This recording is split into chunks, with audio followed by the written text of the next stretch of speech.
Tu es bien décidé? C'est terriblement désert par ici, Julia. Félix soupire en déposant ma valise et ma mallette d'ordinateur devant la porte de la maison d'hôte que mon amie Cathy a mise une semaine à ma disposition dans ce hameau du Cantal dont je ne fais pas vraiment l'effort de retenir le nom. Mais c'est idiot, Julia, s'énerve Félix. Ce n'est quand même pas si difficile de retenir Souliac, hein, quand même. Tu n'as qu'à l'écrire à l'encre indélébile sur ton bras, au cas où tu te perdrais dans tes errances. À quoi bon? C'est précisément ce que je cherche, Félix, me perdre dans mes errances. Eh ben voilà, Françoise. Bonjour Françoise. Bonjour Renilde. Donc j'ai pris l'engagement de suivre aujourd'hui strictement tout ce qui avait été prévu. Je ne sors pas des clous aujourd'hui. N'y croyez pas du tout, c'est jamais comme donc, voilà, ça se passe. On est à l'entame du roman, d'une échappée cantalienne. On va peut-être situer le lieu. C'est dans le Cantal, c'est quand on descend, c'est tout droit. Hein, oui. C'est tout droit. On est là à la limite du Cantal et de l'Aveyron. On est à une quinzaine de kilomètres au nord de Conques, plus précisément à Vieilleville. On n'est pas loin de Rodez où on peut visiter le musée Soulages. On peut également aller vers Aurillac, la ville célèbre pour ses parapluies, mais c'est quand même la ville la plus froide de France. Il ne fait pas toujours froid. Mais bon, dis un peu français, c'est quoi? C'est un guide touristique que tu nous présentes là? Alors vous savez que non, hein, c'est un roman dans le sens le plus pur du terme, mais on pourrait très bien suivre l'histoire de ce roman à travers les lieux livre en main, parce qu'effectivement il passe par tous les lieux d'ailleurs que Renilde vient de citer, d'autres encore, et notamment le Lot, hein, le long du Lot, qui est ce fleuve superbe et très violent d'ailleurs. Et surtout, je vais attirer votre attention sur des détails. Il y a, à partir de cette échappée, dans cette échappée, des détails liés au lieu que nous allons traverser, en partie en tout cas, le reste dans le livre bien sûr, et qui constituent les relais de l'histoire. Et tous ces détails, eh bien, ils interviennent un petit peu comme les pièces d'un puzzle qui vont donner une idée générale du récit à la fin du roman. Et le hameau de Souliac, là, il existe vraiment alors? Enfin, il existe, mais pas sous ce nom-là. C'est d'ailleurs le seul nom de lieu que j'ai légèrement modifié. Et pourquoi? Question attendue, n'est-ce pas? Eh bien, parce que c'est un lieu privé, en fait. La maison où va se passer cette histoire, voilà, vous la voyez, elle appartient à une personne qui est là dans la salle d'ailleurs. À deux personnes. À deux personnes, pardon, qui sont là dans la salle. Et je voudrais dire tout simplement en anticipant un peu le succès de ce livre, imaginons qu'il a un succès phénoménal et que des autocars entiers arrivent à la maison de ma fille, puisqu'il s'agit de ma fille. Je ne voudrais quand même pas être responsable de ce qui pourrait se produire. Mais en plus, il y a quand même encore dans ce hameau tout petit qu'est Souliac, dans la fiction de ce roman, il y a quand même encore quelques habitants et je n'ai pris aucun risque qui aurait pu contrarier l'un ou l'autre que je ne connais pas suffisamment. Donc, on aurait pu noter toute personne voilà. Avec un lieu, toute ressemblance avec un lieu réel purement fortuit. Non, c'est pas fictif, c'est pas fortuit, mais voilà, c'est pour ça que j'ai légèrement modifié le nom du hameau où l'histoire se passe en grande partie. C'est une belle maison, hein. C'est notre fille qui a acheté ça? Alors, ceci dit, Renilde, ceci dit, la véritable authenticité, puisque si le nom n'est pas à une ou deux lettres près, tout à fait celui du hameau où se passe l'histoire, la véritable authenticité de ce lieu, c'est sa situation exceptionnelle, en surplomb du paysage qui plonge vers le Lot, et c'est vrai que c'est quelque chose de remarquable, de magnifique. Et la maison elle-même, telle que vous la voyez, eh bien, c'est dans la réalité une ancienne maison de vigneron, avec des dépendances, et surtout, en dessous de la maison, un chai. Il n'y a pas de vin dans les tonneaux. Dommage. Avant tout, il y a Françoise Oudard, son projet d'écriture. Normalement, tu devais t'arrêter au 20e. Ici, ça fait 3 fois que c'est le 20e roman. Et comme d'habitude, c'est ton dernier. Voilà. On va entendre Anne qui va nous lire un texte là-dessus. Il est 16h13, à la montre que je viens d'ôter de mon poignet. L'ennui du long voyage me glisse des épaules. Je pénètre dans la chaleur épaisse d'un après-midi enfiévré de soleil. Et tandis que Félix chipote nerveusement autour de la voiture et fait mine d'inspecter les abords immédiats de la maison et de la grange voisine pour en débusquer les éventuels squatteurs qui rampent ou qui grignotent, j'écoute, assise sur un muret de pierre sèche, les chuchotements colportés d'arbre en arbre. Qui est-ce? Qui est-ce? Qui est-ce? Je leur dirai plus tard, au crépuscule de ce premier jour de ma retraite, quand la lune se posera sur la canopée sombre de la nuit.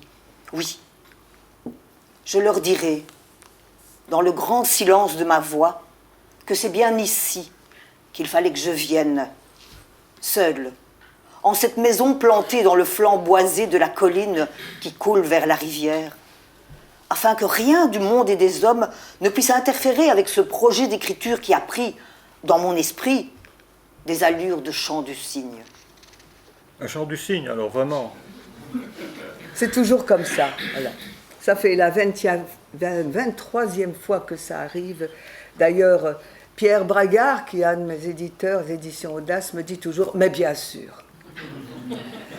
Mais c'est toujours quand même en moi, voilà, cette impression, quand j'ai terminé un livre, l'impression que je vais chercher tellement loin en moi-même et qu'après, il n'y aura plus rien à écrire. Mais cette fois-ci, après le dernier livre, c'était Jean qui vole, d'ailleurs, qu'on a présenté ici, on est retourné à Souliac, voilà. Cette fois-ci, à ce moment-là et en cet endroit-là, j'ai senti que l'écriture tendait ses filets à nouveau. Et d'une certaine manière, je suis tombée dans ces filets. C'était pas comme ça quand je quittais ce lieu préalablement. Je quittais un lieu de vacances, un lieu de découverte. Et là, eh bien, quand ce jour-là, je suis montée dans la voiture pour revenir par ici, j'ai tout à coup eu l'impression que quelque chose d'urgent était à écrire. Alors, Chant du cygne, peut-être pas, on verra, mais celui-là, il devait être écrit. Pourquoi? Parce que si, après le livre précédent, et après cette impression que j'ai eue en quittant ce lieu, si je n'avais pas entretenu ce désir d'écriture, je crois que j'aurais été envahie par le manque. Et certains ici dans la salle savent ce que c'est que le manque d'écrire. C'était fort important pour moi. Oui, tu évoques les lieux et les moments d'écriture, mais moi qui suis peut-être un des meilleurs connaisseurs de l'œuvre de Françoise Oudard, je les connais. Hein. Il y a Avesnes-le-Comte. Ah, Avesnes-le-Comte, c'était un des tout premiers livres, c'était La part du feu. La part du feu. Il y a Anvers aussi. Anvers pour plusieurs livres, notamment Femme entre quatre yeux. Un livre poétique et un peu sulfureux quand même. Un peu. Et puis il y a eu L'influence du Périgord pour Dôme. Avec Retour à Dôme, effectivement. Et pour la Bastide de Molière aussi. C'était Bastida. Et puis il y a eu Bordeaux. Bordeaux à plusieurs égards. Il y a Bordeaux avec Victoria Libourne, Bordeaux-Libourne, donc quelque chose s'est développé aussi de ce côté-là. Et puis la Slovénie, l'ami le Sénégal, le château de Boussu aussi. Ah, Boussu, le château de Boussu, c'était notamment pour Belmontre, qui se passe dans les ruines du château de Boussu. Il y a eu aussi Tu signais Ernst K., fameux livre qui vient d'être réédité par les éditions Weyrich. Et puis aussi La petite fille au Walhalla, que j'ai écrit en même temps que j'écrivais Tu signais Ernst K, qui se passe vraiment à Bossu. Et puis Élouge. Et puis attends, je vais me permettre quand même de faire un peu de pub pour la superbe exposition qui se tient en ce moment au château de Bossu, dans l'aile nouvelle qui vient d'être inaugurée, la vie au quotidien en 14-18 autour des cartes postales de Philippe Capouillet, et avec aussi 2 vitrines sur Tu signais Ernst K. Oui. Et puis il y a Élouge. Élouge avec Jean qui vole, avec Les profonds chemins, donc Annie qui a parlé de Victor Regnard, bien sûr. Voilà, tout. C'est souvent d'ailleurs, en énonçant tous ces lieux, ce sont les lieux généralement qui m'incitent à l'écriture. Ça, je le ressens comme ça après toutes ces années d'écriture, puisque mon travail d'écriture romanesque commence au début des années 90, même un petit peu avant. Donc, vous imaginez, ça fait à peu près toutes ces 40 années. ans d'écriture. J'ai 40 ans d'écriture, mais un petit peu moins d'écriture romanesque, mais c'est toujours le lieu qui m'invite. Et avant les personnages. Et je constate souvent que c'est le lieu qui attire son personnage ou qui l'amène. Hein, c'est dans cet ordre-là. C'est généralement par le lieu que je commence et d'une certaine manière, c'est dans ce lieu que j'attends le personnage, le premier personnage. Et parfois le lieu est le narrateur, c'est le cas pour Camino, où c'est le chemin qui est le narrateur.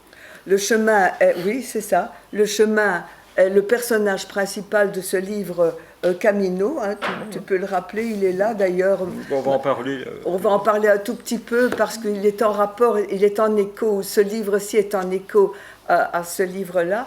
Le Camino, malheureusement, a été republié 2 ou 3 fois par mon éditrice précédente, qui est malheureusement décédée, Luce Wilquin, et il est totalement épuisé. On ne le trouve plus que sur Internet quand on veut l'acheter, et parfois dans des conditions d'usure, mais je les rachète un peu à la fois, mais c'est très difficile. Et donc, il y a la Slovénie, comme on m'a dit, c'est l'ami slovène. Et puis aussi, dans la Bastide Molière, pour le livre Bastida, eh bien, il y a un personnage qui traverse tout ce long récit et qu'on appelle le basse-cou. Donc, c'est vraiment comme ça que je fonctionne, je suppose. Enfin, voilà, ici on est à Souillac, il y a 2 personnages, il y a Julia, Félix qui vient de la déposer, et on a bien compris que Félix, ça l'agaçait un peu de déposer sa femme, et que peut-être même ça l'agace tout court d'être depuis des années le mari d'une écrivaine. Mais toute Oh là, mais on a une lecture. Toute ressemblance avec une personne qui se trouve à mes côtés est tout à fait... Quoique, enfin, on a une lecture révélatrice. Un soir, Félix l'avait mise devant l'impossible choix. C'est ça ou moi? Ça? S'avait-elle demandé interloquée. La voix de Félix était aiguisée comme une lame.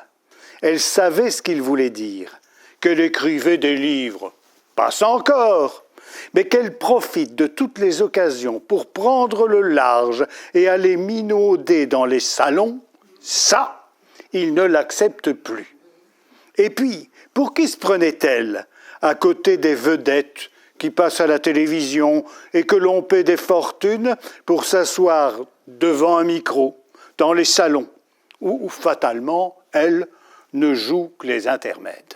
Eh bien, c'est faux. Là, c'est le salon, je m'excuse, hein, on est au salon du livre de Mons, je vois Annie de Wallonie, Françoise et Roland qui se cachent un peu, mais le public, il a plutôt l'air de passer. Eh bien, c'est pas vrai du tout, Annie est là pour en attester, et moi, je peux vous dire que ça fait des années que je vais dans les foires du livre, et j'ai toujours autant de plaisir à vous rencontrer à mon stand, au stand commun des éditeurs différents que j'ai ou que j'ai eu.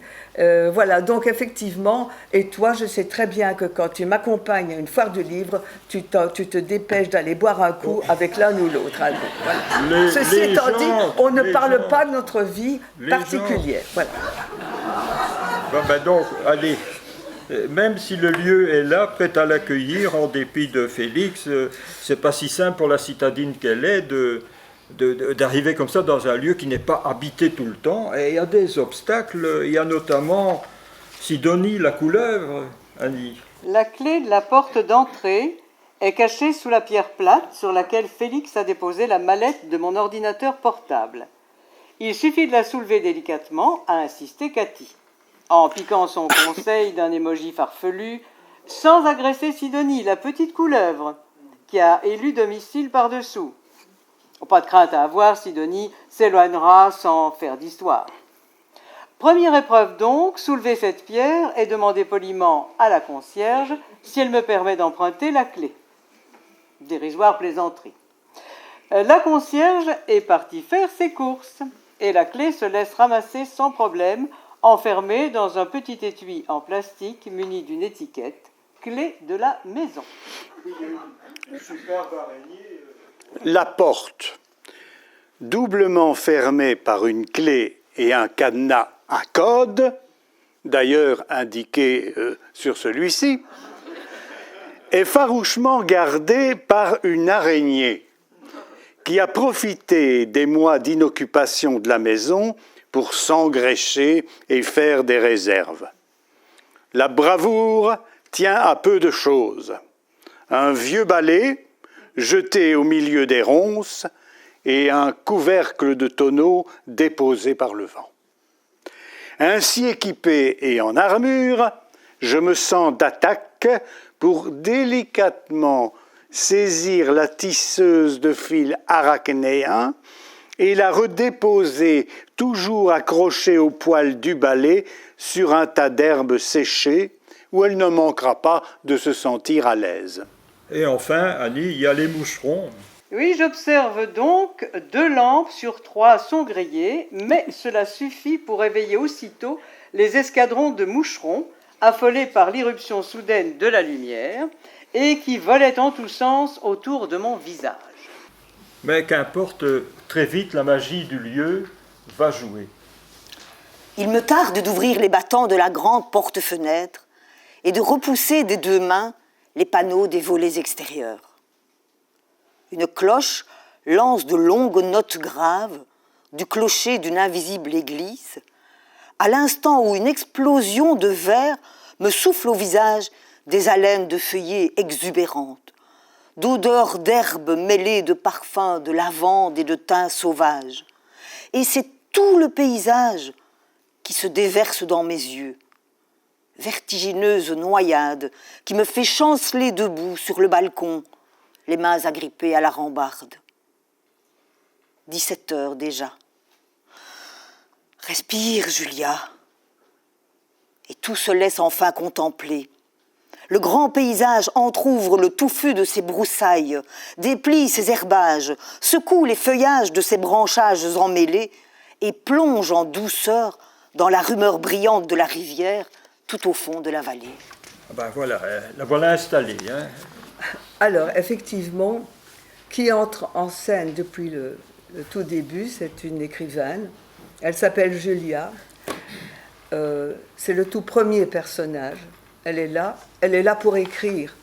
Elle est là pour écrire dans une recherche de solitude totale. Et elle a renvoyé son mari d'où il vient. Elle veut rester seule, écrire. Et elle installe son rituel.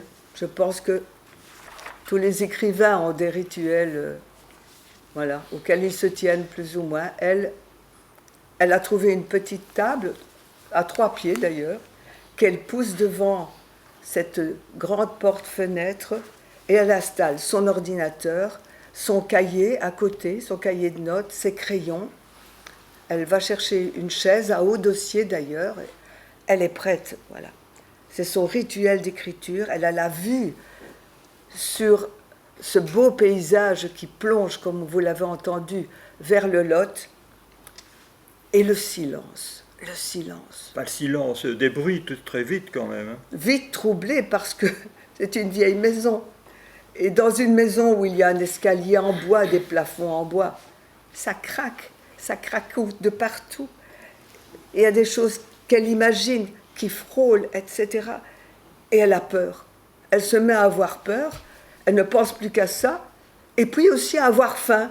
Mais comme au début, quand elle est arrivée, elle ne voulait avoir plus aucun contact avec le monde extérieur, elle a banni son GSM, elle a banni sa montre, et il faut qu'elle essaie de retrouver en elle-même les rituels du temps qui l'amènent aussi à se sustenter, à chercher, etc.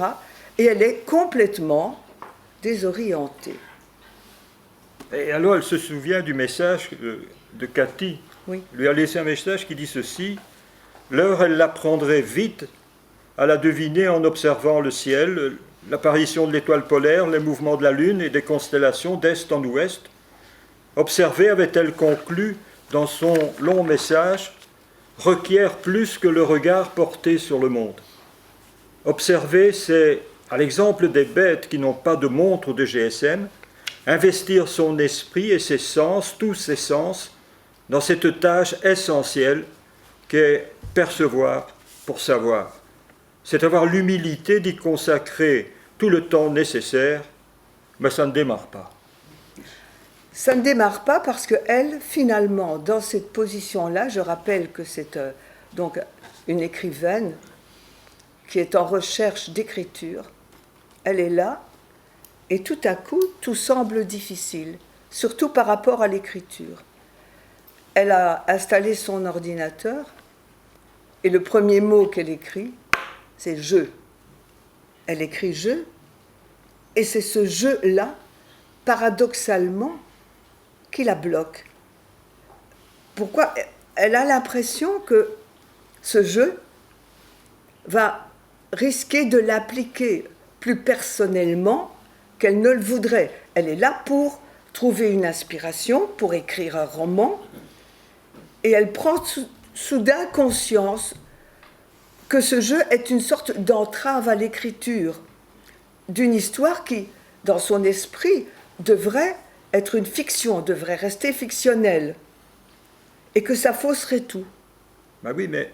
Et là, on a la lecture de Anne qui va l'expliquer. Mais je vais dire un petit mot avant. J'ai noté que je devais dire un petit mot ici, François, avant la lecture, si tu permets.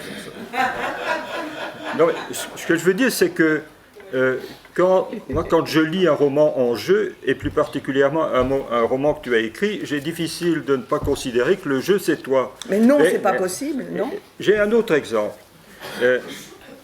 Quand j'ai lu le roman de Daniel à propos de Pré, il s'agissait de Préfontaine, c'est un roman qu'il écrit en jeu aussi.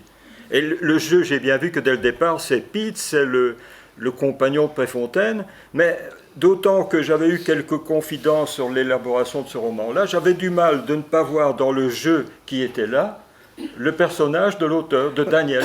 C'est souvent la réaction qu'ont les lecteurs en entrant dans une lecture ou dans un livre qui commence en jeu, surtout quand on connaît l'auteur. Surtout quand on connaît l'auteur. Et donc l'auteur. ici, nous sommes avec une écrivaine qui s'appelle Julia, qui est là pour ce qu'on a dit, voilà, pour écrire, pour trouver l'aspiration, pour trouver dans la solitude autant que solitude puisse se faire, et elle n'y arrive pas. Et je pense que la lecture qu'Anne va nous faire va l'expliquer. Parce que moi, en tant qu'auteur, je peux expliquer certaines choses, mais c'est le livre qui explique ce que je veux dire. Et donc, c'est cette lecture qui va peut-être l'expliquer mieux. Je pense écrire en guettant l'éveil des premières étoiles.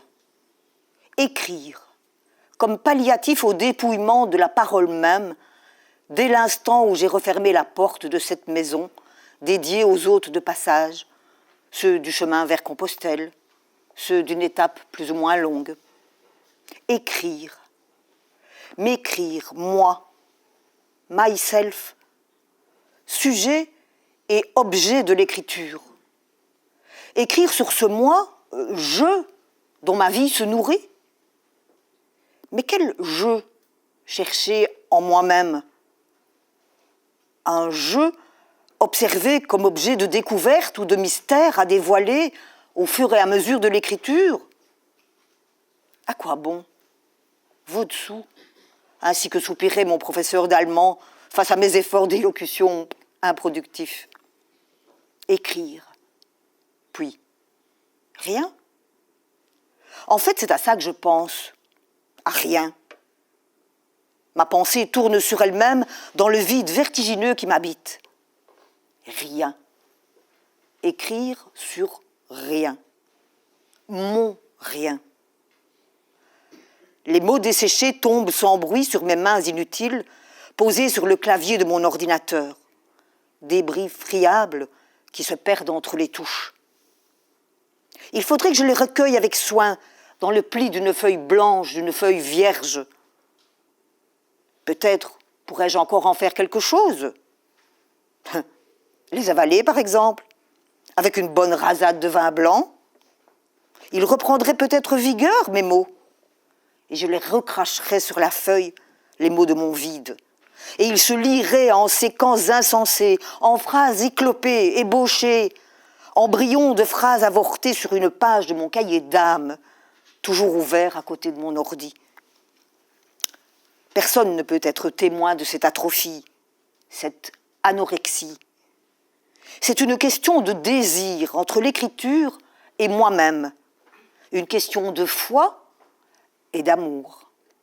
Les mots desséchés tombent sans bruit sur mes mains inutiles posées sur le clavier de mon ordinateur, débris friables qui se perdent entre les touches. C'est beau ça, hein?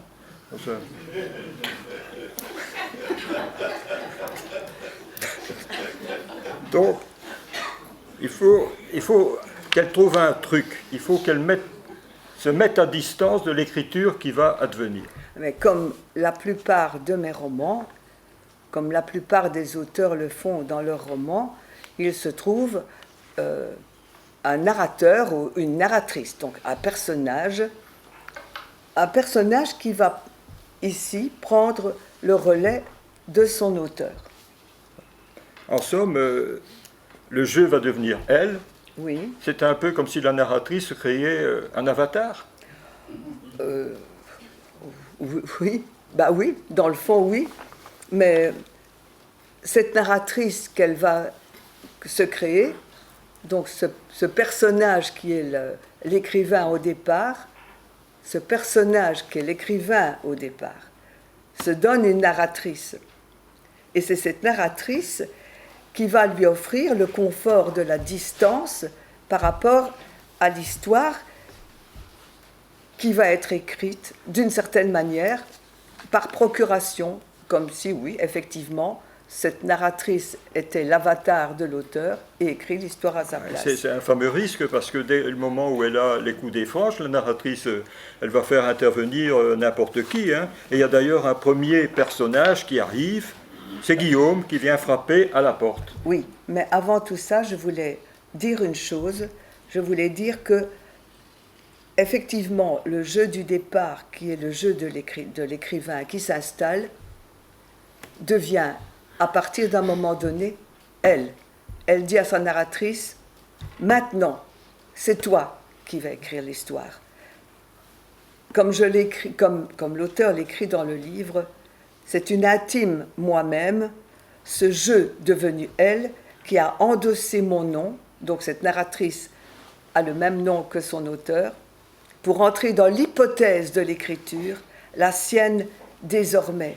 C'est donc Julia, la narratrice, qui va être responsable de l'écriture du roman, celui-là, jusqu'à la fin, qui va donc être celle qui va vous raconter l'histoire. Et donc qui va aussi avoir toute la liberté de faire arriver des personnages. Absolument, voilà. Et on va vous les présenter. Le premier personnage qui va Guillaume. se présenter et à qui elle va donner vie, c'est Guillaume. Voilà. Il y a quelqu'un? C'est toi, Cathy? Non, c'est moi, Julia. Julia? Et qui vous êtes, Julia? Bah, c'est moi. Oui, mais c'est qui, moi? Bah, une amie à Cathy. Elle m'a prêté sa maison pour... enfin, et vous? Ah, c'est Guillaume, de la Syrie du Bas, le fils d'Antoine. Ah oui, mais je connais pas Antoine. Quoi? Vous n'êtes donc pas d'ici? Oh, pour ne pas connaître Antoine de la Châtaigneraie. Oh, vous êtes toujours là? Vous êtes un fantôme ou quoi? Faut pas avoir peur, Julia. Je ne suis pas le garou. Hein. Ouvrez donc la porte Vous verrez bien que je ne suis pas le loup-garou. Faut pas avoir peur. Eh bien si, justement, ces histoires de Darou, moi, ça me fait peur. Ou Garou, comme vous dites. Il s'appelle peut-être Guillaume le Darou. Dites, si on ouvrait cette porte, hein, on causerait plus commode, non? Mademoiselle Julia, allez donc voir par la lucarne du palier, vous verrez que je ne suis pas le loup-garou. Bon, j'ai pas trop le temps, là, hein? Oui, j'ouvre, ça va, je vais ouvrir, mais je ne sais pas, je ne suis pas encore coiffée. Bon. Enfin oui, voilà, c'était pas prévu. Cathy ne m'avait pas dit que quelqu'un... Ça ne s'ouvre pas, je suis désolée. Ah, la grosse clé verte. Mais ne vous énervez pas, la serrure est dure. Faut faire tourner 2 fois la clé. Hein, voilà, c'est bon. Pas possible. Un clone de Brad Pitt.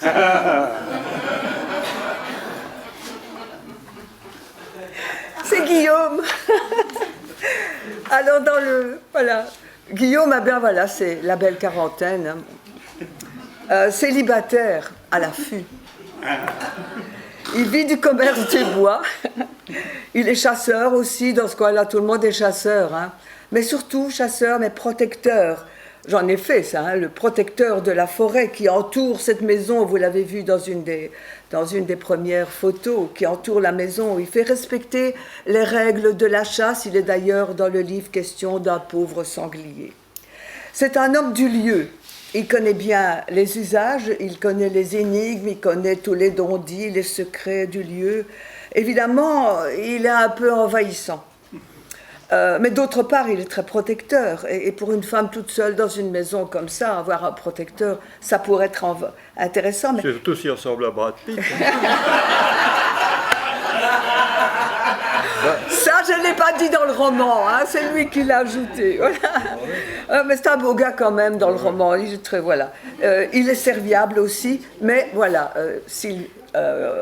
quand on le connaît un petit peu plus, et Julia va se rendre compte un peu à la fois, mais je ne vais pas trop en dire, il y a un côté secret dans cet homme-là. Hein, voilà. Oui, mais attends, ça c'est un truc de romancier. Hein. Si c'était au cinéma, on aurait un gros plan sur Brad Pitt avec un regard qui dirait « il y a quelque chose que je te cache », on mettrait une musique là-dessus. Moi j'ai été témoin du moment où tu as écrit l'arrivée de Brad Pitt. Je suis persuadé qu'à ce moment-là, tu ne savais pas ce que tu allais en faire. Ben, on ne sait jamais trop, c'est le roman, c'est la façon de travailler, c'est le fil de l'histoire qui se déroule. Je n'ai jamais prévu 2 scènes à l'avance ce qui va arriver, mais d'autre part, voilà un autre personnage que j'aime beaucoup. Je l'ai appelée Célestine. Et Célestine, c'est une petite dame du coin. Elle est née au hameau, dans ce hameau-là, et elle garde au cœur la mémoire de la vie des gens avant que ce hameau, justement, ne se désertifie un peu à la fois. Alors, elle vit seule avec son chien, Nathalie. Je l'ai appelé Brigand, mais dans la vie, il s'appelle Oxo.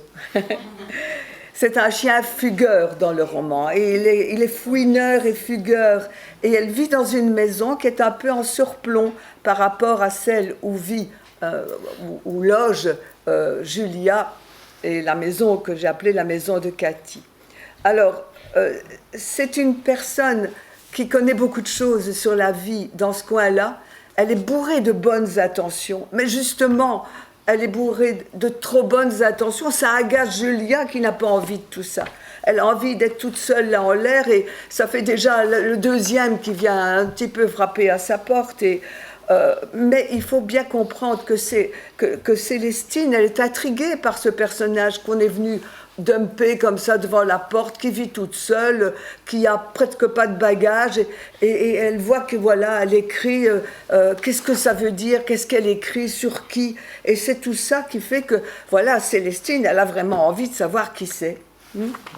Voilà, c'est la lecture suivante. Soudain, une voix de femme en bas sous le balcon. Oh là, mademoiselle, madame. Julia se penche par-dessus le garde-corps du balcon. Quelqu'un est là. Une femme plus âgée apparemment. Elle cherche son chien, lui crie-t-elle, en faisant force geste. Un grand chien, gentil le chien, mais qui se sauve dès qu'elle a le dos tourné. S'appelle Brigand, ça lui va bien? Vous l'auriez pas vu de là? Non, pas vu. Pas vu, désolée, madame. Dommage, je me disais que vous auriez pu. Vous êtes là depuis longtemps? Cathy ne m'a rien dit. Bon, si jamais vous l'apercevez, le brigand, eh bien, il suffit de m'appeler du balcon. Ma maison est là-haut, sur la route qui monte vers Montsalvi. C'est la maison avec un clocheton sur le toit. On l'aperçoit à travers le feuillage. Vous voyez? Bon, eh bien, c'est comment votre nom? Oui, ok, si je vois le chien, j'appellerai. Au revoir, madame. Mais attendez, je vais monter et vous donner mon numéro de téléphone, le fixe. Mais j'ai pas de portable. Pas de mon âge, ça, un téléphone portable. Mais vous dérangez pas, hein. Si je vois le chien, j'irai jusque-là. Si je le vois, le chien. Ah bah vous êtes bien gentille, mademoiselle. Comment avez-vous dit que vous vous appelez? Mais toute seule, là? C'est Julia. Allez, au revoir. Ah, Julia. Bah, j'en connais une autre de Julia, une du village d'en bas. Enfin, je voulais dire, faut bien regarder avant d'ouvrir la porte. Hein. Toute seule comme vous êtes là, oui, oui, bien regarder. Oui, merci pour le conseil. Au revoir, madame. Déçue, la voisine s'éloigne en marmottant. Ces gens, d'ailleurs, ces touristes, oh, ça n'a aucune manière.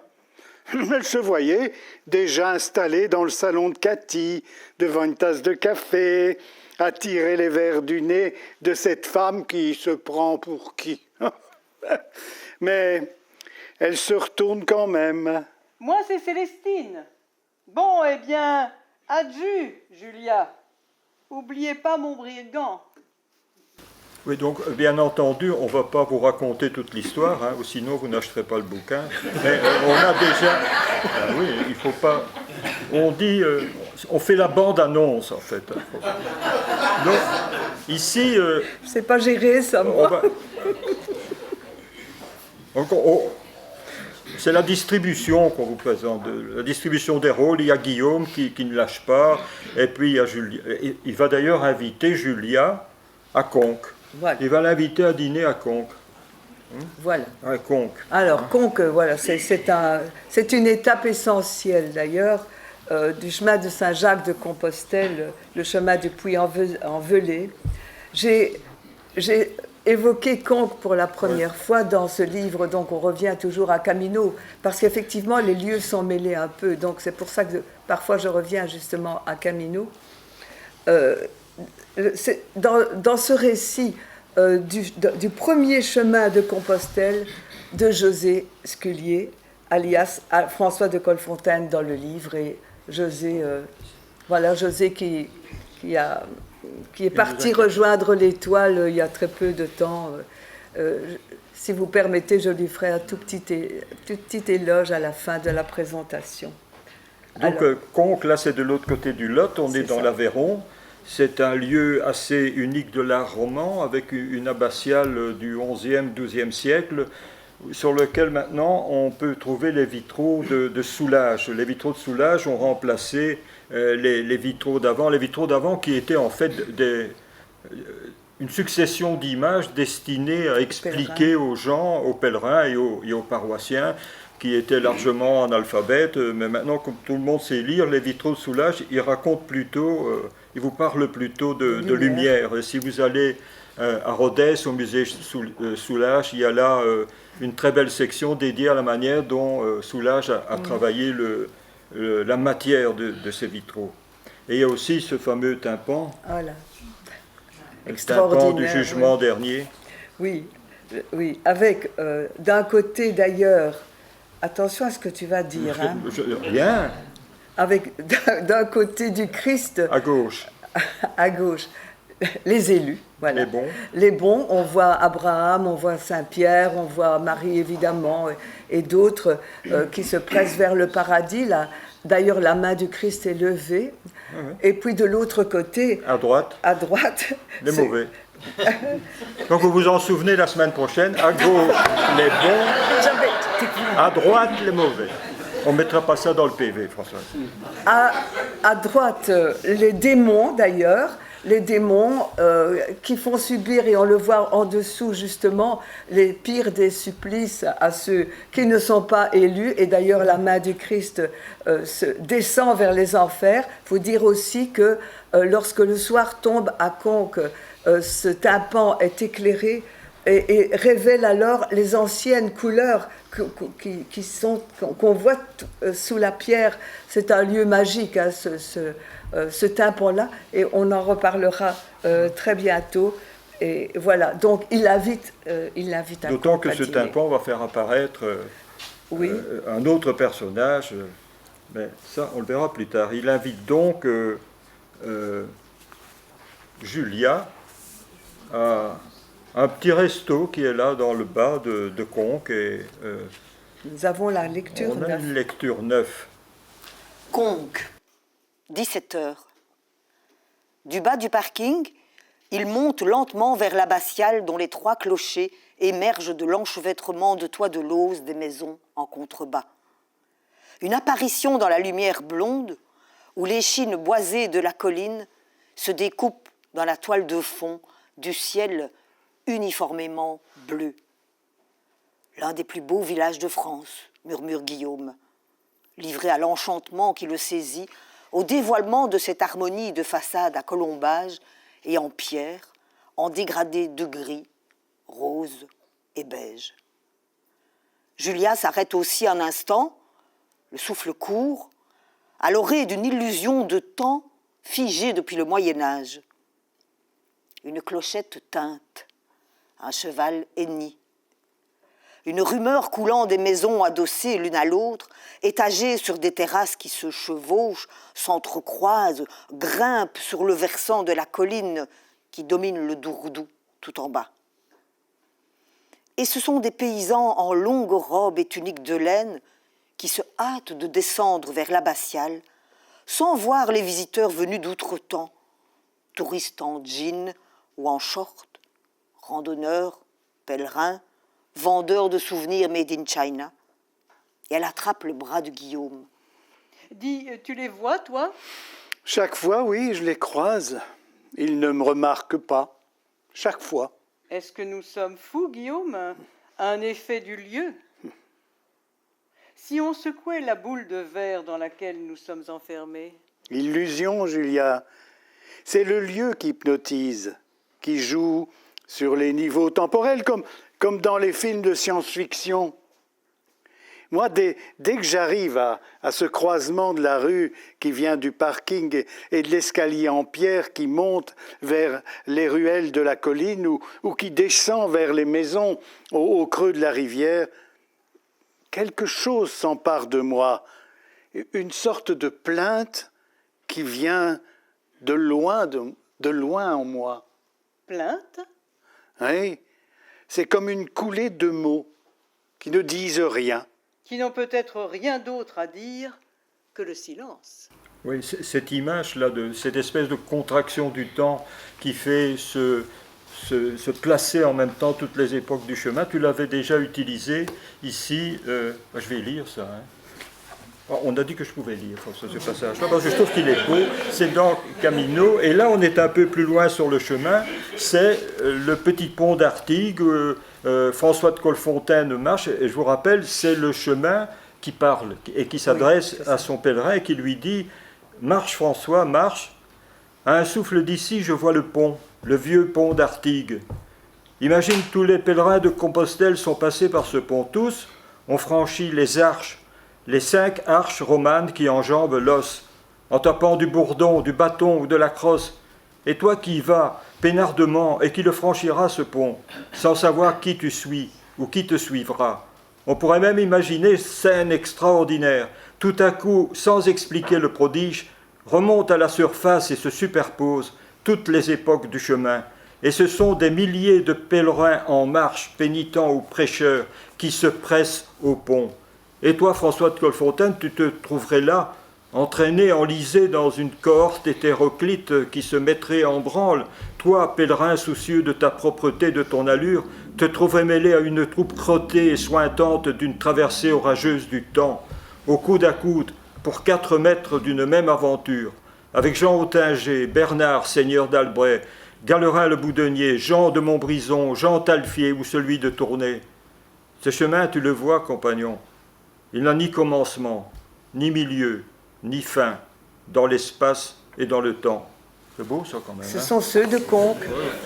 C'est un peu plus loin sur le chemin. Oui, mais voilà, ces personnages-là, ce sont les personnages dont on a entendu parler dans la lecture précédente. On a vraiment cette impression, quand on est à Conques, que vont descendre de ces maisons tous ceux-là dont on a parlé, ou ceux qui viennent, comme on l'a dit, avec leur tunique de laine, etc. C'est une impression extraordinaire. C'est vraiment un lieu unique, ça, Conques, c'est particulier. Enfin, les voilà à l'auberge de Louche, ils vont manger un aligot. Alors l'aligot, vous savez tous ce que c'est, sans doute. C'est une recette d'ailleurs très facile à faire, à base d'une purée de pommes de terre. Peut-être que les pommes de terre, là-bas, sont d'une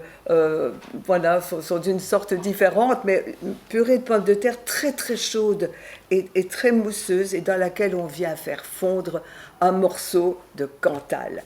Et quand on mange ça, on accompagne pour lui d'une grosse saucisse grillée. Et c'est absolument divin, ça. C'est vraiment un très bon plat.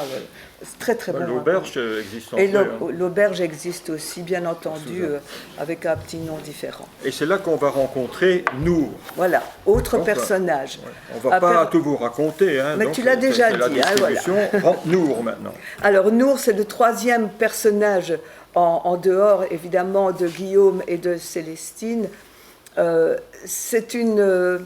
J'ai voulu comme ça, c'est une femme d'ailleurs, c'est d'ailleurs une jeune femme marocaine qui a une histoire particulière et peu banale d'ailleurs, une quarantaine d'années aussi, à peu près l'âge de Julia. Et c'est une fille qui s'est échappée peu à peu de la tutelle familiale, surtout maternelle, et de petit boulot à petit boulot, elle est passée par Paris, par Bordeaux, elle arrive à Conques, et là, elle va travailler à l'auberge de Louche, où elle va servir les repas autant pour les touristes, mais surtout pour les pèlerins, qu'elle écoute, qu'elle réconforte d'ailleurs, parce que parfois certains pèlerins doutent de poursuivre ce chemin ou de ce qui les fait marcher. Et elle est là, elle est comme... la gardienne du feu sur le chemin. Voilà. Et surtout, une chose en plus, puisqu'il faut quand même orchestrer le récit autour de ces personnages, eh bien, Nour connaît Guillaume. Mais enfin, la soirée va mal se terminer, surtout pour la voiture de Guillaume. Alors, comme ça arrive très souvent dans cette région, un orage éclate soudain, très violent, et bref et violent. Et il va dévaster littéralement la terrasse où mangent d'autres couples. Hein. Elle est là avec Guillaume, elle mange cet aligot, et tout à coup, l'orage éclate, il va dévaster la terrasse. Ces deux-là se réfugient à l'intérieur de l'auberge, et puis il faut quand même bien retourner à la maison. Ils sont à Conques, et Souliac n'est pas tout près, il faut encore à peu près 1 heure de voiture. Et quand ils arrivent dans le parking, c'est pour s'apercevoir qu'un arbre est tombé sur la voiture de Guillaume. Alors, que faire? Rester là, c'est pas possible. Donc, c'est Nour, la voilà, elle est là, elle va les ramener à Souliac dans sa propre voiture. Et Julia et Nour vont se lier d'une amitié très particulière. Julia, l'italienne, et Nour, la marocaine, vont se raconter leur vie et vont parler d'elles-mêmes, de ce qui les a amenées ici aussi, et elles vont aussi parler de Guillaume. Oui, et parler aussi de la manière dont l'écriture s'installe, mais ça c'est la lecture 10. Oui, en fait, ce que Nour veut savoir, c'est comment est-ce qu'on fait pour écrire un livre? Comment est-ce que tu trouves tes personnages? Ça, c'est pour cette fille qui lit, mais qui ne s'est jamais posé la question de savoir qui était le fameux jeu qu'on lit parfois à la première page. Elle se dit, mais comment tu fais, toi, écrivaine, et même ici, comment tu vas faire pour trouver tes personnages? Comment ça se passe d'écrire un livre et de mener une histoire jusqu'au bout? Moi, je ne vois pas comment ça se passe. Et là, une petite lecture qui va peut-être expliquer certaines choses. L'urgence était de parler. Parler d'elle-même, parler de lui, de Guillaume. Un beau personnage de roman avait finalement suggéré Nour. Comment les trouves-tu, les personnages de tes romans? Je suis une chineuse, Nour. Je fouille. Parfois, je trouve ce que je n'avais pas cherché. Je suis les traces de personnages encore inconnus de moi, ceux qui sèment des indices, des cailloux blancs sur ma route, pour que je ne me fourvoie pas en suivant d'autres traces qui ne mèneraient à rien. J'ai du mal à comprendre, Julia. Je veux dire qu'un auteur est attentif à tout ce qui peut le mener vers une idée de personnage. Et je suis ce genre d'auteur qui regarde pour voir, qui écoute pour entendre et qui ressent pour savoir. Et écrit, nourri de tout ce que ses sens recueillent. Écrire, murmure Nour. C'est quoi finalement, Julia? Comment lui expliquer qu'écrire, c'est pour elle, et depuis tout le début, le grand mystère. Écrire, c'est en elle, d'elle-même, en elle-même, de sa chair qui ne se fit jamais berceau d'un enfant. Son ventre aride, stérile, désert, sans autre oasis que l'écriture. Tout en elle est écriture, là où elle est, où elle va, pourvu qu'il y ait une fenêtre ouverte sur la nuit. Juste commence cet instant parfait, ce moment d'une grâce infinie, inespérée, avant que la nuit n'écarte les jambes et n'accouche du jour dans un trait de lumière sanguine à l'horizon des collines. Une belle image, ça. Avant que la nuit n'écarte les jambes et n'accouche du jour dans un trait de lumière sanguine. Alors, c'est beau, hein, non, c'est une belle image. Mais enfin, voilà, on sent qu'on est dans un moment peut-être de blocage dans l'histoire, parce qu'on devine que les deux femmes, la Nour et Julia, connaissent bien Guillaume ou s'intéressent bien à Guillaume. Et comment est-ce qu'on peut relancer l'affaire, d'autant que le jeu du départ avait donné des consignes précises. Elle avait dit à sa narratrice, surtout, ne noie pas ce temps que je t'accorde dans les larmes d'une histoire d'amour à dessous. Oh. Donc il est temps de faire entrer un autre personnage qui va peut-être, on va dire, mettre un peu la pagaille dans toutes ces choses. Et le personnage qui va arriver... On l'a rencontré. Et je l'ai appelé... Enfin, c'est Lilia. Oui. Alors oui, on l'a rencontré d'une façon burlesque, parce que c'est pas la première fois que ça m'arrive, ça. Quand j'ai écrit Né Pélagidée, je me souviens, le personnage principal, c'était Pélagie. Et Pélagie, il fallait que je trouve un personnage pour... un interlocuteur. Un interlocuteur, mais pour vivre ce moment de l'histoire avec elle. Et je me souviens très bien, mais je remonte en je ne sais plus quelle année, 90, 93, 94, j'ai décidé, on était au mois de février, il faisait un temps absolument épouvantable, de prendre le train pour aller à Ostende. Malgré tout ce que j'ai pu entendre, c'est pas possible, il fait un temps de cochon, etc. J'ai pris ce train, j'ai changé à la gare du Midi. Je revois encore ce moment, pourtant, bon, moi j'ai quand même tendance à faire le ménage dans ma tête. Je suis dans un wagon pratiquement seul, et voilà qu'un petit monsieur rentre dans le wagon, et il y avait de la place partout, il vient se mettre devant moi. Bien sûr, c'est vrai. Et comme j'avais mon carnet, j'ai toujours un carnet où je prends des notes, j'écrivais quelques réflexions, et ce monsieur charmant, hein, petit monsieur, il me dit, vous écrivez? Je dis, oui, j'essaie. Et puis il a fait quelque chose d'extraordinaire pour me convaincre que c'était lui le personnage que je devais observer. Il avait une casquette sur la tête, casquette plate, et il a enlevé sa casquette, et de la main libre, il s'est rabattu les cheveux qui partaient dans l'autre sens avec la casquette. À ce moment-là, il y a eu un contact visuel, les yeux, on a eu un échange visuel, et tout de suite j'ai dit, voilà, c'est lui. C'est lui que je cherchais, et c'est lui que j'ai mis dans mon livre. Je l'ai appelé d'ailleurs Max la casquette.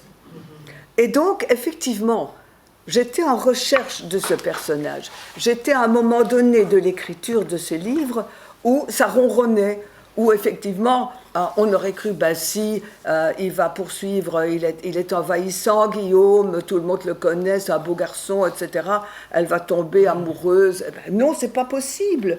Il fallait bousculer l'histoire.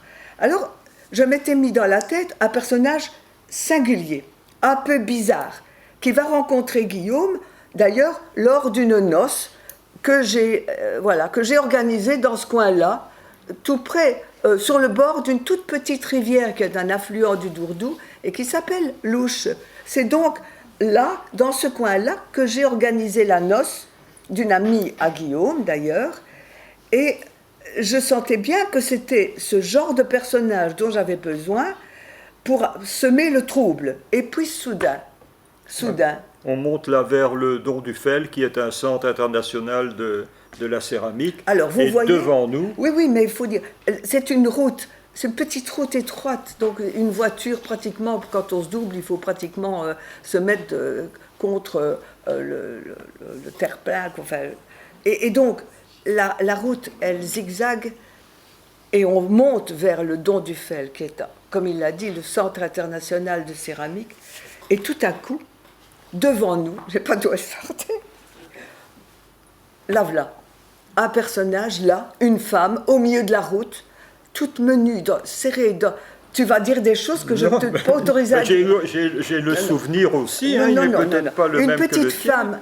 Une petite femme habillée de noir d'ailleurs, avec une robe très serrée sur elle, elle a les cheveux un peu hirsutes, elle a des yeux terribles. Et sous le bras, alors que j'avais imaginé justement une artiste, sous le bras, elle avait un tableau. Et elle nous arrête dans la voiture. Et qu'est-ce qu'elle fait? Elle monte dans l'auto. Elle vient se mettre derrière moi. Elle pose ses mains sur mes épaules. Moi, je peux vous dire que j'avais la chocotte, comme on dit, j'avais vraiment une peur bleue, parce que elle me soufflait dans l'oreille des choses assez incohérentes. Elle parlait de Dieu, etc. Je dis ici, je ne sais pas où on va. Et bon, en fait, elle voulait tout simplement, je sais que tu l'as trouvée très sexy, mais bon, elle voulait tout simplement qu'on redescende pour qu'elle dépose son tableau à Entraigues. C'est comme ça qu'on dit Entraigues. Mais, d'accord, on y va, on va vite la déposer au croisement d'une route. On avait à peine refermé la portière qu'on ne la voyait déjà plus. Et donc, effectivement, moi, dans cette voiture, avec ce personnage qui est arrivé de je ne sais où, qui est reparti je ne sais où, je me suis dit, là voilà. Et automatiquement, j'ai repensé au tympan. Oui. Enfin, je peux dire que pour moi, dans mon souvenir, elle avait une robe à fleurs. Et si elle s'est assise, c'est que j'avais déverrouillé la portière, parce que c'est vrai que je la trouvais quand même... Voilà. Il faut dire qu'elle nous a laissé son sac poubelle en descendant de la voiture. Ok. Et donc, j'ai repensé au tympan de l'abbaye de Conques et à tous ces démons, ces démones qui s'y trouvent là. Et je ne sais pas pourquoi, un nom est arrivé dans ma tête. Lilith. Lilith. Et puis je suis allée voir dans la Bible, je suis allée voir aussi dans les textes juifs, etc. Et j'ai appris comme ça que Lilith était la première femme d'Adam, je ne savais pas, hein, moi, moulée dans la même argile que lui, et qui était donc son égale. Elle n'est pas sortie de sa côte comme Ève, elle était moulée dans la même argile. Son égale, vous imaginez, son égale, et étant donné ça, qui se refuse à lui. Et comme elle revendique ce statut d'égal avec Adam, elle est chassée du paradis terrestre. Et elle devient donc, dans l'histoire biblique, une démone. C'est la démone qu'on représente entourée de son serpent.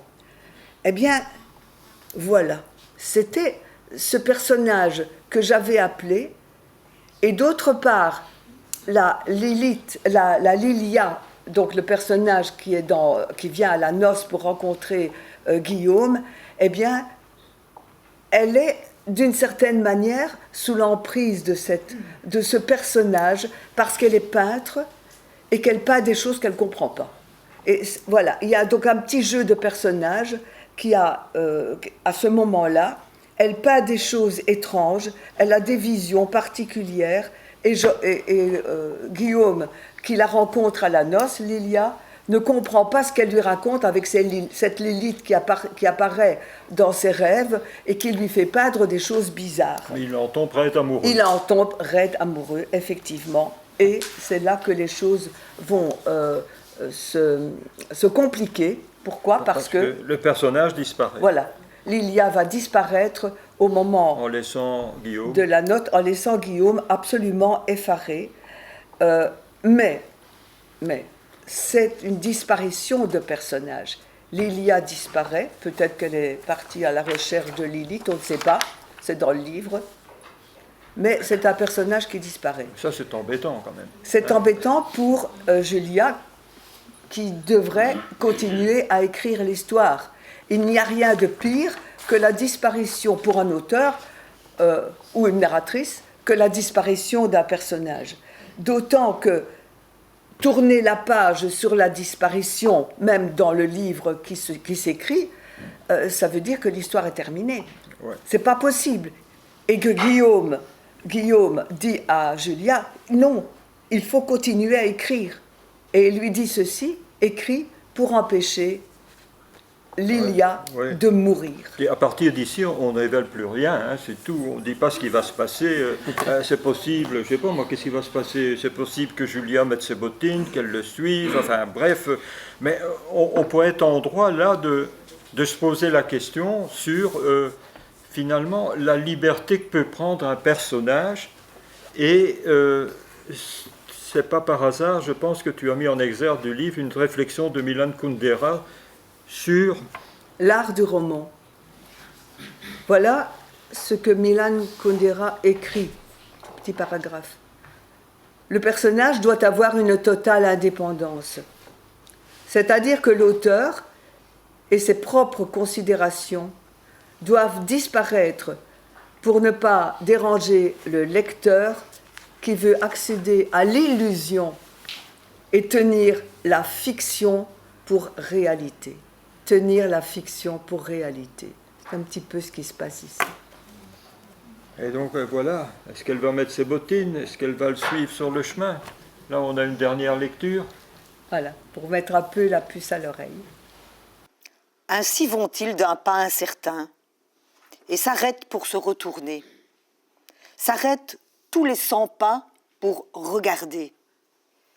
Et si leur souffle leur manque parfois, en gravissant le sentier à travers la colline qui plonge vers la rivière, si le souffle leur manque, c'est de ne plus savoir comment respire un être quand tout un ciel en crue lui est offert d'un coup. Quelques mètres encore, une route les cueille où le pas s'équilibre. Quelques pas, ils entrent dans le vélin laiteux d'une autre histoire. Alors, ce texte qui termine Échappée cantalienne, je l'ai repris, tout petit texte que j'ai repris du livre Camino. Vous avez compris que les chemins s'entrecroisent. Et je voudrais dédier cette lecture à notre ami José Scullier, le François de Colfontaine d'Échappée de Camino. C'est un texte qui a été écrit en 1993.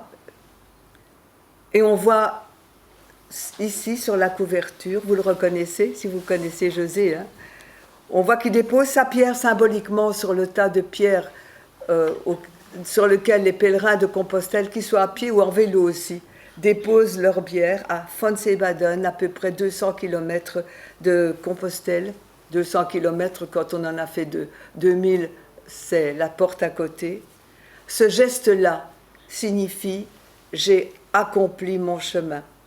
Et le 16 mai dernier, José a déposé sa dernière pierre de vie au terme de son ultime pèlerinage.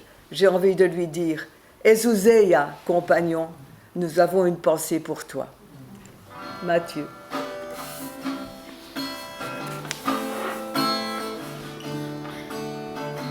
Sur la map monde à vol d'oiseau, on se dit qu'on peut gagner gros. On a le ciel comme une goutte d'eau, on cherche tous un bon destin.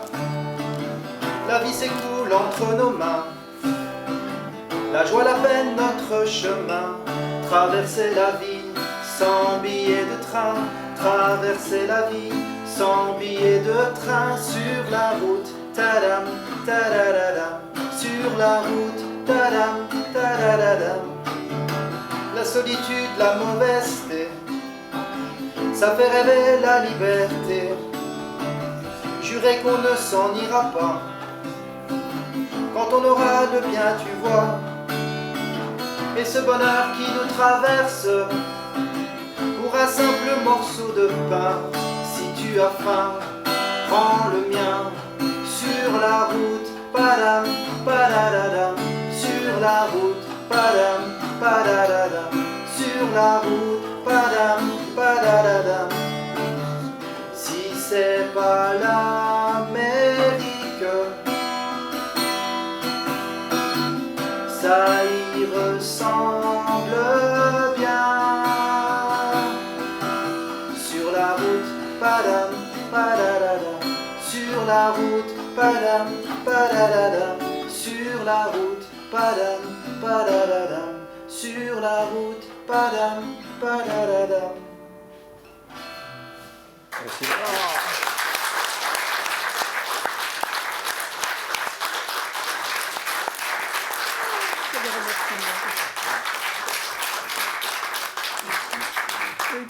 J'ai du mal à retenir. Voilà, nous sommes arrivés à la fin de cette présentation. Je voudrais particulièrement remercier mes deux éditeurs, Pierre Bragards Éditions Audace et Annie et Roland des Éditions Roulotte Théâtrale qui m'hébergent. C'est la cinquième fois, le cinquième livre que je publie chez eux.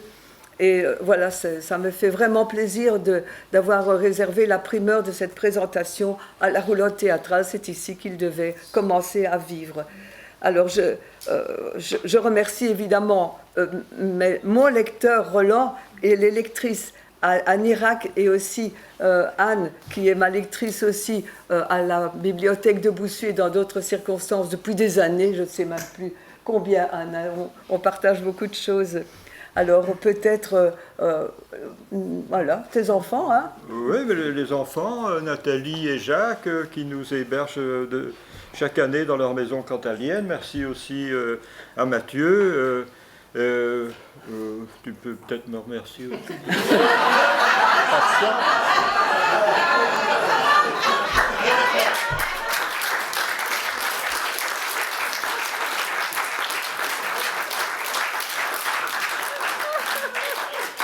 Et merci à ce merveilleux public qui va se hâter d'acheter ce livre vendu au prix de 15 €. Écoutez-moi bien, il y a 150 pages, ça fait 10 centimes la page. Mais bradé, évidemment, on ne vend pas au détail, hein. Vous devez acheter le livre complet, mais vous avez droit gratuitement à la dédicace de Françoise Oudard. Et qu'est-ce qu'on dit à la fin, Roland? Le bar est ouvert. Le bar est ouvert. Mais avant ça, je voudrais quand même signaler donc que nous aurons au mois de septembre, à la mi-septembre, cette exposition sur Victor Reignard, le peintre Victor Reignard, que le livre de Françoise Oudard sortira pour la circonstance, et qu'au mois d'octobre, nous avons une très belle initiative, c'est En Résonance, donc des auteurs vont écrire des textes en résonance à un auteur décédé. Françoise a écrit un texte sur Marie Gévers, Daniel Charneux qui est là, a écrit également un texte sur Yvon Givert. Il y aura d'autres auteurs, Luc Delis par exemple, beaucoup d'autres aussi, Ludivine Joanneau, Morgane Eman, Yves Namur. Et donc ça fera l'objet d'une lecture spectacle qui aura lieu durant la Fureur de lire les 18, 19 et 20 octobre. Le 18, le vendredi, ce sera à Cargnon, le 19 à... Non, l'inversement. Oui, c'est ça. Donc le vendredi, ce sera à Cargnon. Non, le vendredi sera à Boussu. Et le lendemain, samedi, ce sera à Cargnon. Et dimanche, ce sera ici. Donc vous aurez encore l'occasion de revoir Françoise Oudard assez souvent. Voilà. Merci, et donc le bar est ouvert. Merci beaucoup.